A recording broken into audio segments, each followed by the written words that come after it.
Namun karena sudah mendarah daging, kepercayaan itu sulit untuk diluruskan. Karena itu perjuangan itu tidak berhenti di situ saja dan sampai hari kiamat. Mengingatkan saudara-saudara kita, Allah banyak memberikan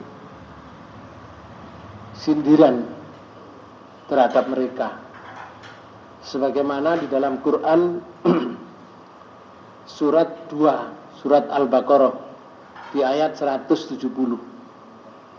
Allah menyatakan, a'udzubillahi minasyaitonir rajim, wa idza qila lahumuttabi'u ma anzalallah. Dan apabila dikatakan kepada mereka, ikutilah apa yang telah diturunkan oleh Allah. Yang telah diturunkan oleh Allah itu artinya Al-Quran. Ikutilah sumber hukum yang datangnya dari Quran, dari Allah Subhanahu wa ta'ala. Apa jawaban mereka? Qalu bal nattabi'u ma alfaina alaihi aba'ana. Mereka menjawab, tidak. Kalau bahasa sini, tidak mau. Kenapa? Mereka punya alasan bal nattabi'u ma alfaina alaihi aba'ana. Akan tetapi kami hanya mengikuti apa yang telah kami dapati dari nenek moyang kami. Begitu jawaban pada umumnya. Allah menyindir, awalau kana aba'uhum la yaqiluna syai'a wa la yahtadun. Apakah mereka masih mengikuti nenek moyang mereka? Padahal nenek moyangnya itu orang-orang yang bukan ahli fikir, wala yahtadun, dan juga bukan orang-orang yang mendapatkan hidayah, petunjuk dari Allah. Apakah masih diikuti? Memang kepercayaan ini kalau sudah mendarah daging, Bapak Ibu sekalian, dibela sampai mati. Mereka bersedia membelanya hingga cucuran darah terakhir. Kepercayaan itu kalau sudah masuk ke dalam relung hati. Di ayat lain Allah juga menyindir, sebagaimana di dalam Quran surat 31, surat Luqman, di ayat 21, bahasanya hampir sama, Bapak. Wa idza qila lahumuttabi'u ma anzalallah, sama. Dan apabila dikatakan kepada mereka, ikutilah apa yang telah diturunkan oleh Allah dalam hidup ini, artinya ikutilah Al-Quran. Kalau diajak pada Al-Quran, qalu, mereka itu berkata, tidak. Bal nattabi'u ma wajadna alaihi aba'ana. Akan tetapi aku mengikuti apa yang kami dapat dari aba'ana, bapak-bapak kami, mbah-mbah kami, buyut-buyut kami. Jawabannya seperti itu. Padahal di ayat ini Allah menyatakan, awalau kana syaitanu yad'uhum ila adzabis sa'ir. Apakah mereka masih mengikuti bapak-bapaknya, mbah-mbahnya mereka? Padahal mereka mengikuti setan. Awalau kana syaitanu yad'uhum. Apakah mereka masih mengikuti setan yang mengajak mereka adzabis sa'ir, kepada api yang menyala, neraka. Itu yang dipertahankan oleh mereka. Dan itu adalah mayoritas, Bapak Ibu. Di dunia ini mayoritas. Tidak hanya di daerah kita, tapi di belahan dunia itu mayoritas. Karena itu Rasulullah pernah menyatakan dalam hadis riwayat Bukhari dan Tirmidzi, orang masuk neraka itu saking padatnya, saking banyaknya, itu seperti memasukkan pasak ke dalam tembok. Jadi masukkan paku, itu kalau masukkan paku ke tembok itu kan harus dipalu dulu, jedong begitu. Begitulah sesaknya neraka, saking penuhnya neraka itu. Iblis jelas masuk semuanya. Nah, ada yang masuk, ada yang tidak dari golongan jin dan golongan manusia. Jin ada yang masuk surga, ada yang masuk neraka. Manusia ada yang masuk surga, ada yang masuk neraka. Tapi jumlah yang masuk neraka, yang ikut iblis, itu adalah mayoritas. Karena itu berbahagialah kalau kita mendapatkan informasi dari Allah, kemudian hati kita bisa menerima. Orang-orang yang seperti tadi mempertahankan kebiasaan nenek moyang, itu tidak mudah, tidak bisa menerima kebenaran. Sulit untuk menerima kebenaran. Walaupun ditunjukkan dasar-dasarnya, dalil-dalilnya, mereka tidak akan mengikuti seperti yang disampaikan oleh Rasul. Walaupun dalil-dalil sudah ditunjukkan, sulit mereka menerima kebenaran. Karena mereka masih mempertahankan kebiasaan nenek moyang. Itu sebabnya. Maka di dalam Quran surat Yasin, surat 36 di ayat 8, Allah menyatakan orang yang seperti itu sama dengan Allah memasang belenggu di lehernya. Allah menyatakan, a'udzubillahi minasyaitonir rajim. Inna ja'alna fi a'naqihim aghlalan fahya ilal azqani fahum muqmakhun.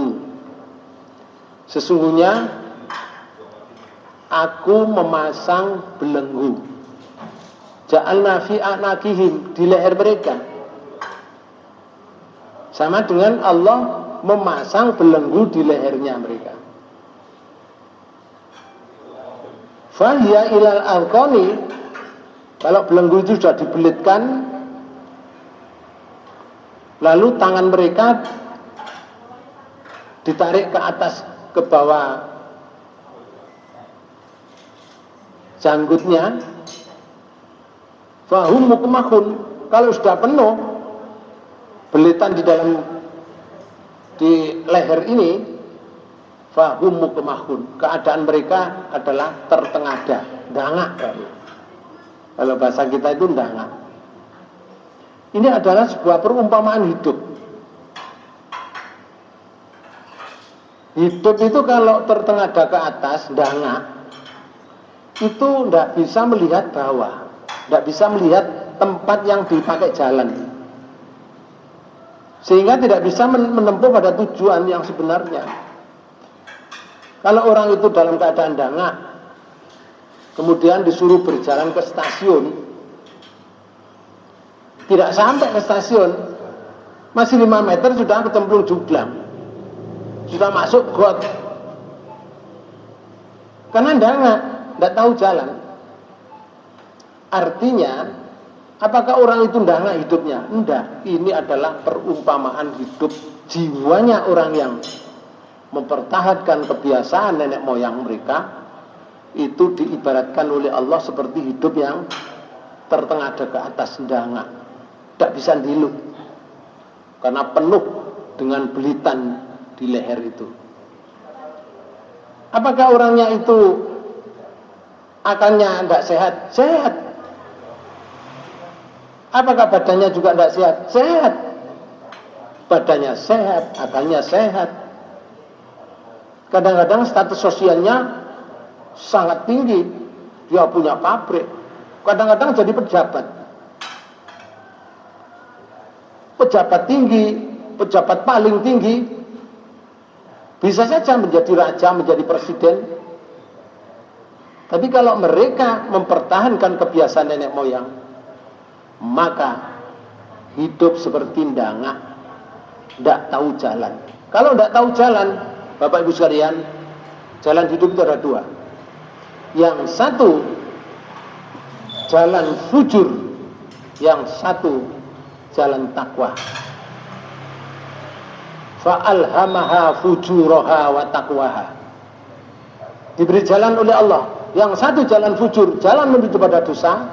Yang satu jalan takwa, jalan yang menuju pada surga. Jadi dua jalan. Kalau tidak masuk ke jalan yang menuju ke Shiratal Mustaqim, jalan yang benar, surga, pasti dia sesat. Memang hidup itu ada dua jalan. Diberi dua jalan oleh Allah. Maka kalau mereka memilih seperti ini, pasti yang ada adalah jalan menuju pada kesesatan. Endingnya jalan-jalan kepada kesesatan itu adalah neraka atau nar. Maka diibaratkan oleh Allah, orang yang seperti itu hidupnya adalah sebagaimana Allah berfirman di dalam Quran surat 36, surat Yasin, di ayat 9. Allah menandaskan lebih kejam lagi, lebih tajam lagi. Allah menyatakan, wa ja'alna.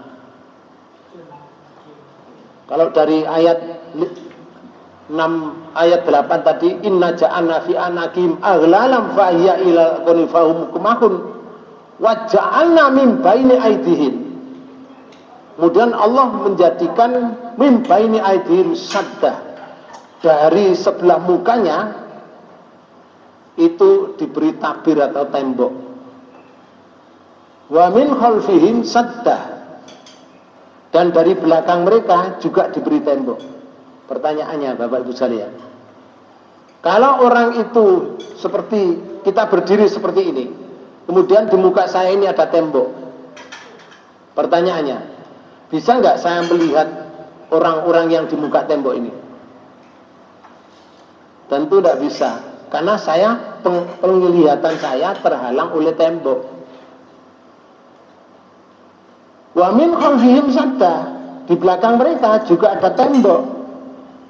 Sehingga kalau saya berbalik ke belakang mau melihat orang yang di belakang sana, tidak bisa, karena saya terhalang oleh tembok. Penglihatan saya terhalang oleh tembok. Tidak cukup itu. Berarti orang ini sudah tidak dapat melihat ke muka, tidak bisa melihat ke belakang. Artinya orang itu tidak bisa melihat kebaikan. Mereka tidak bisa membedakan mana yang baik dan mana yang buruk. Tidak bisa. Karena sudah tertutup tembok, yang belakang tertutup tembok. Wa min khalfihim sadda. Tidak hanya itu, fa'alsainahum. Lalu mata mereka ditutup oleh Allah. Sudah mukanya ada tembok, belakangnya ada tembok, mata ditutup lagi. Luar biasa. Itu adalah perumpamaan kehidupan orang yang mempertahankan kebiasaan nenek moyang. Fahum la yubsirun, maka mereka tidak dapat melihat. Hidup sih hidup, punya suami, punya istri, punya anak, punya keturunan yang lain, punya cucu.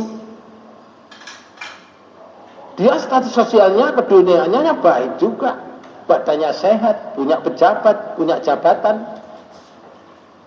Tetapi la yubsirun, mereka tidak dapat melihat mana yang baik, mana yang buruk. Maka hidup seperti ini hidup yang susah, karena endingnya adalah sesat, endingnya itu neraka. Maka Bapak Ibu sekalian, kalau mereka masih mempertahankan kebiasaan nenek moyang, artinya mempertahankan kebiasaan nenek moyang itu adalah kebiasaan yang buruk.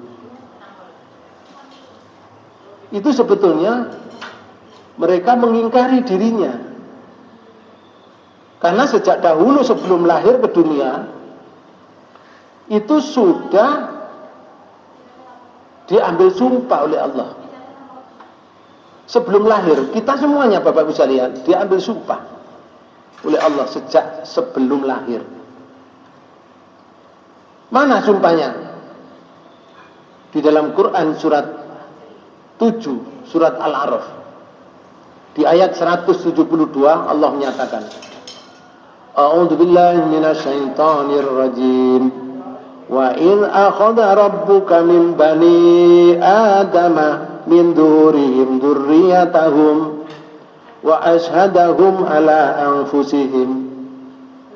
Dan ingatlah terus Allah, ketika Tuhanmu mengeluarkan anak cucu Adam dari tulang sulbi, tulang rusuk,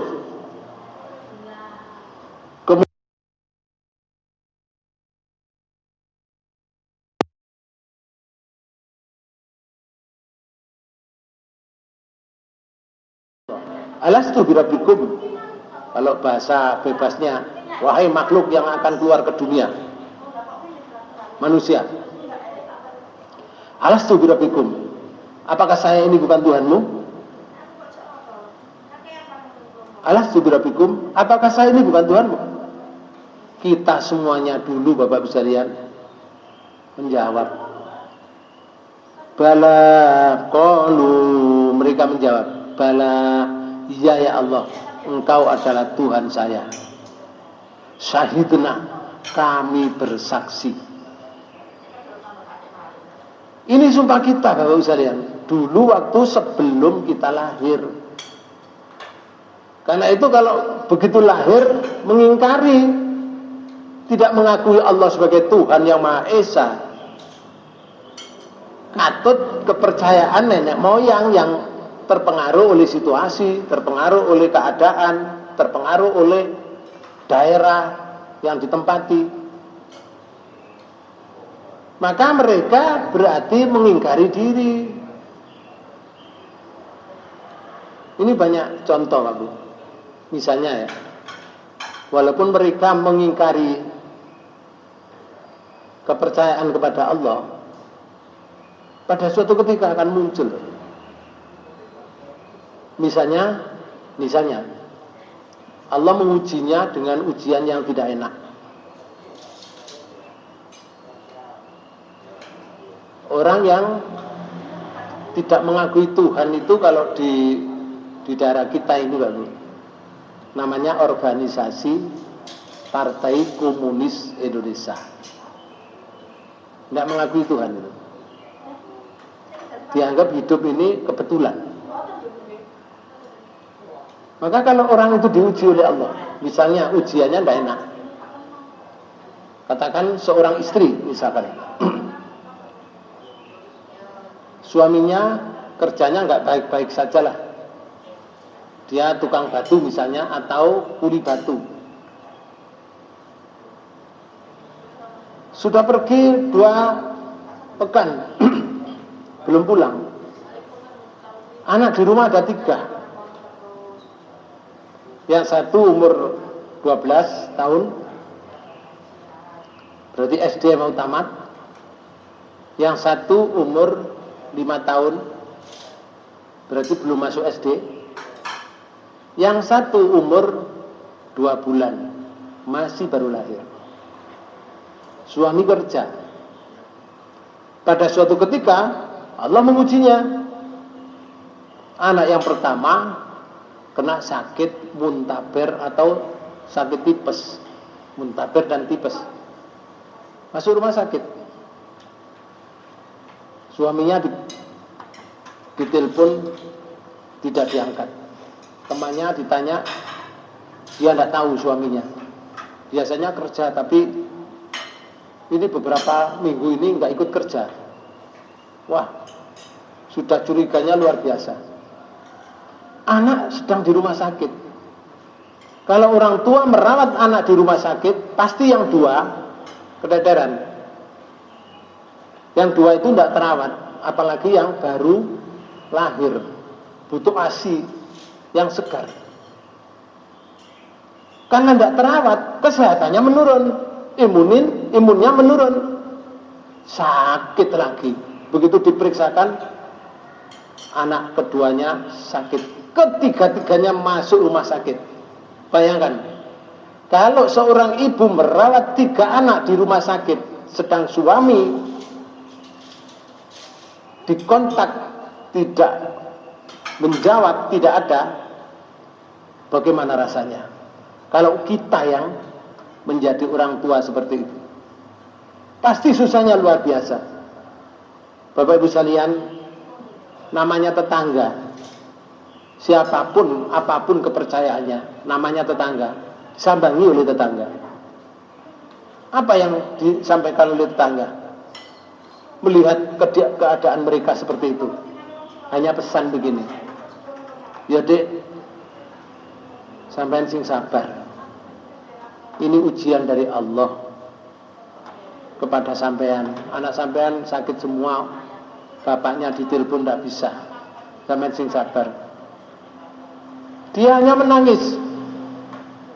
Dia menangis. Lalu dengan suara yang rendah dia mengatakan, iya mbak, wis tak serano ae mbek sing ngecet Lombok. Soal masih ngecet Lombok.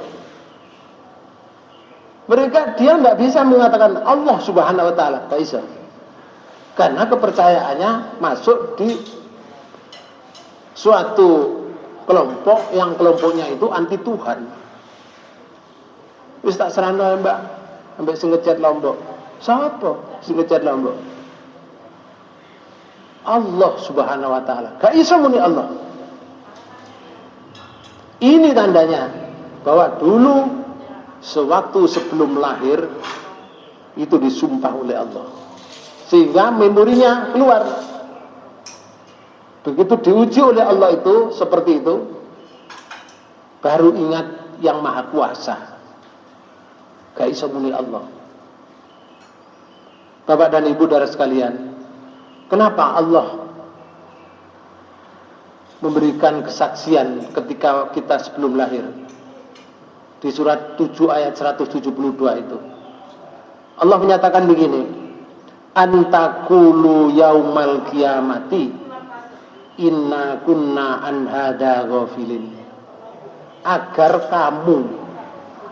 tidak terjadi ucapan besok pada hari kiamat, bahwa kamu mengatakan, ya Allah, saya dalam keadaan lengah terhadap keesaanmu ya Allah. Biar tidak mengatakan seperti itu. Karena orang usul di hadapan Allah di akhirat itu tidak ada gunanya. Orang merasa rendah diri, orang merasa dosanya banyak, walaupun minta grasi kepada Allah, tidak akan diberi. Allah banyak mencontohkan dalam ayat. Contohnya, kalau dalam Quran surat As-Sajdah surat 32 di ayat 12 itu Allah menyatakan begini, ya Rasul, kalau kamu melihat idil mujrimuna nakisu ru'usihim, orang-orang yang berdosa itu menundukkan kepala di hadapan Tuhannya, mereka mengatakan, Rabbana absorna wa sami'na farjina. Ya Allah, saya telah melihat ini semua akan mengancam saya azabnya. Wa sami'na, saya dulu juga pernah mendengar ya Allah, kalau ada berita hari ini seperti ini dan orang yang berdosa akan diazab, ini kena saya ya Allah. Bahasa bebasnya begitu. Wasami'na, kalau begitu ya Allah, farjina, kembalikan saya ke dunia. Kalau saya dikembalikan ke dunia, na'mal sholihah, saya akan berbuat amal soleh. Kalau saya dikembalikan ke dunia, ya Allah, saya akan berbuat amal soleh. Saya mengakui dosa-dosa saya, ya Allah, semuanya. Saya keliru waktu di dunia itu. Inna mukinun. Sekarang saya yakin, ya Allah, walaupun dia merintih-rintih di hadapan Allah, tidak akan ada jawaban. Dibiarkan. Di ayat lain disebutkan fadzuqul adaba bima kuntum taknizun. Rasakan ini adab disebabkan perbuatanmu waktu dulu. Kalau masalah harta, ini harta yang sebab hartamu tidak kamu salurkan. Rasakan. Hanya begitu. Karena itu minta ampun kepada Allah itu bukan besok, sekarang. Ini waktunya sekarang ini. Kita diberi kesempatan tidak lama. Umur umat Muhammad itu antara 60 sampai 70 tahun. Kalau ada yang lebih 70, Rasulullah mengatakan ada, tapi amat sedikit sekali. Nah, kesempatan ini kita meminta ampun kepada Allah. Kita berbuat baik. Makanya dalam hidup ini ujian terus, Pak Bu. Ujian terus. Gak ada kalimatnya tadi.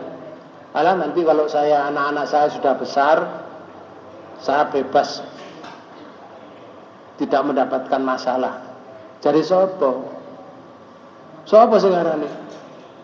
Oh, boleh anaknya gede terus kalau masalah. Jadi sopo? Tidak ada, Pak Bu. Masalah terus. Mulai dari anak kecil, anak masih kecil, masalah. Sekolah, masalah. Lepas sekolah, masalah lagi. Gurung duwe bojo, masalah. Duwe bojo, masalah. Nggak pernah berhenti, Pak Bu. Sampai anak sudah punya rumah, bekerja semuanya. Orang tua, si kebobohan cucu, ngeramut cucu. Masalah lagi, Pak Bu. Nggak pernah berhenti. Kapan berhenti? Ya kalau sudah mati. Nah, kalau sudah meninggal, masalahnya berhenti. Tinggal kita menikmati pekerjaan menuntaskan masalah. Karena itu Allah tidak melihat masalah. Masalah itu bisa saja tumbuh dari ekonomi. Masalah itu bisa tumbuh dari jiwa. Masalah itu bisa tumbuh dari keyakinan. Masalah itu bisa tumbuh dari keluarga. Masalah itu bisa tumbuh dari jabatan. Banyak masalahnya. Bentuk masalahnya banyak. Allah tidak menanyakan masalah. Tapi yang ditanyakan, bagaimana kamu menuntaskan masalah yang saya berikan padamu. Nah, kalau kita tuntaskan, kembali kepada Allah. Menuntaskan lagi, kembali kepada rujukan pada Allah, pada Al-Quran. Bapak Ibu sekalian, ya nanti kita akan panen setelah menyelesaikan masalah. Karena itu orang yang mati itu artinya orang yang berangkat dibawa ke kuburan itu telah menyelesaikan masalah, telah menyelesaikan ujian. Tidak tahu nilainya berapa, apa 6, apa 9, apa 10, atau 4. Dia tergantung dari bagaimana cara menyelesaikan. Nah, di alam barzah baru mendapat. Kalau dia baik terus sampai hari kiamat. Setelah hari kiamat baik terus sampai kiamat selesai. Artinya proses setelah kiamat selesai masuk surga. Tapi siapa yang menyelesaikan masalah di dunia ini caranya tidak baik, mulai di alam barzah sudah mendapatkan siksa. Makanya ada siksa kubur. Disiksa tidak akan pernah berhenti walaupun tanggal merah. Karena yang berhenti tanggal merah itu pegawai, bukan siksa. Walaupun hari Jumat, yang prei hari Jumat itu madrasah, Pak, bukan siksa kubur. Tidak ada prei, walaupun puasa. Yang puasa prei itu pegawai, murid sekolah, pegawainya enggak, gurunya aja enggak prei, Pak. Nah, terus jalan terus sampai hari kiamat. Setelah kiamat dia dihisab, susah menjalani kiamat, hisab. ke mizan, sampai ke sirat, endingnya masuk neraka. Dan neraka, ingat, khalidina fiha abada, di neraka itu selama-lamanya. Bapak Ibu Saudara sekalian, kenapa Allah kembali ke ayat? Kenapa Allah mengambil sumpah? Di ayat 173 di surat 7, Allah menyatakan ini, au taqulu innama asyraka abauna, atau supaya kamu tidak mengatakan bahwa yang berbuat syirik itu bapak-bapak saya, mbah saya, nenek moyang saya. Supaya kamu tidak mengatakan seperti itu. Ya Allah, yang buat perbuatan yang salah, yang syirik itu adalah abauna min qablu, dulu waktu di dunia itu bapak-bapak saya, mbah-mbah saya. Wa kunna dzurriyyatan min ba'dihim, sedangkan saya ini adalah anak keturunan dari mereka. Saya akan meniru bapak, saya meniru mbah, saya meniru nenek moyang. Afatuhlikuna bima fa'alal mubtilun, apakah aku akan dibinasakan juga ya Allah? Kesalahan saya, kesalahannya itu dibawa oleh bapak, mbah dan saya, mbah-mbah dan nenek moyang saya. Cek gak bicara seperti itu, agar supaya tidak bicara seperti itu, tidak menyalahkan mbah-mbahnya. Tapi begitu lahir ke dunia, mereka mengikuti kepercayaan nenek moyang sebagaimana di ayat tadi. Inilah namanya orang yang kufur. Karena itu mudah-mudahan kita semuanya diselamatkan oleh Allah Subhanahu wa taala, selalu diberi petunjuk oleh Allah Subhanahu wa taala, sehingga kita nanti berakhir menghadap Allah dalam keadaan husnul khotimah. Demikian yang bisa saya sampaikan, lebih kurangnya mohon maaf. Mari kita tutup pertemuan ini dengan bacaan hamdalah. Alhamdulillahirabbil alamin. Subhanakallahumma wa bihamdika asyhadu an la ilaha illa anta astaghfiruka wa atubu ilaik. Wassalamualaikum warahmatullahi wabarakatuh.